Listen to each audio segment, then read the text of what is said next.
Game Night on ESPN Radio continues. Mike Crispino, Amy Lawrence. This is the week. This is the week where you earn your way in to the NCAA tournament. Montana's done it. Their coach, Larry Kristoyak, joins us. Here's a guy that played there. Now he's coaching there, Amy. This is a great story. And Larry, you guys did what you had to do to win this thing. I would imagine there's a tremendous feeling of gratification for you as a coaching staff and a lot of joy for your players tonight.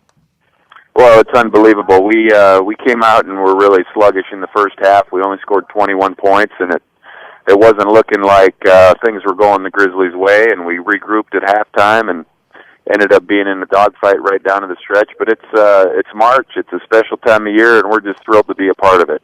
You're a first-year head coach, Larry. You've got your team in the big dance for the first time since 2002. Does it feel better as a player or as a coach on the sidelines? Well, Amy, I've never cut down the nets before in my entire life as a player, so this is without a doubt the best moment I've ever had, the best game I've been involved with, and the thrill of getting up on that ladder with the scissors and knocking a piece of it down is something I'll never forget. Montana's all-time leading scorer and rebounder, Larry Kristoyak, now their coach, 2017 points, 1,100-plus rebounds.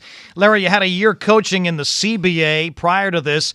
What has the transition been like? You go from coaching pros to college players. What's that been like for you? Well, it's actually been all right. You know, these guys at the college level are like a bunch of sponges. You know, they're absorbing stuff we're trying to do. What's been a little bit unfair for a lot of them is I'm their third coach in their college career, which is not the norm. So, you know, we've had our ups and downs. We moments of truth early in the season where we were all kind of searching for something to hang our hat on. But, you know, in the CBA, for example, you don't even know who your team is until about 3 days before practice starts. Everybody wants to make an NBA roster, and you kind of go in and, you know, sweep up whatever gets cut from the NBA, and it made it pretty tough. My best two players ended up going overseas, and, you know, this is a deal where you feel very much in control. You can recruit kids, keep them around for 4 or 5 years, and this feels a whole lot more valid to me.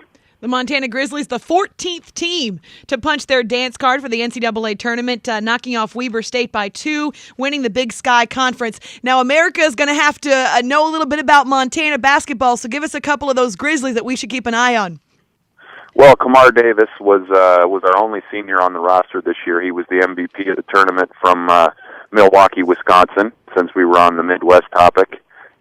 He's been our leader most of the year, and we've got a nice supporting cast. We used to play a couple of freshmen a lot of minutes, and, you know, we've just come a long way. I just hope that we can compete and make this thing interesting in our next opportunity, Amy.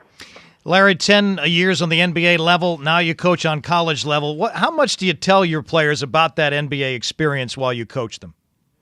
You know, it's pretty neat. I've never been one to rely on a scrapbook. That's one of my favorite sayings when somebody starts bringing up the past and talking about things they've done. As I always say, everybody's got a scrapbook. So it's been really important for me not to mention anything. You know, I'm back at my university, and I want the focus to be on the kids and not on myself. And so that's kind of been the deal. I think the one thing that I do have that I don't need to talk about is just a little bit of respect, because these kids look at you, and they know you've been through it. I mean, we had dinner last night, our team did, and I did, with Scott Skiles, the head coach of the Bulls, and it's just kind of neat to see the look on all our players' face when Scott took the time to go over and shake their hands and wish them good luck tonight, and that kind of validates things, but I just assume kind of stay under the radar as far as sharing any stories with them. Before we let you go, Coach, how do you prepare your Grizzlies for what will likely be a David versus Goliath in the first round of the NCAA tournament?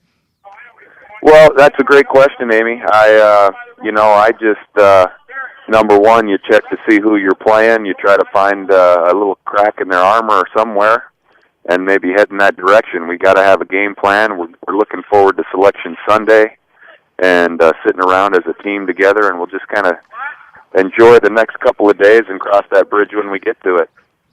Larry Kristoyak, congratulations. The Montana Grizzlies, the champs of the Big Sky Conference, and now it's on to Selection Sunday. Thanks so much for joining us on Game Night. Thank you for having me.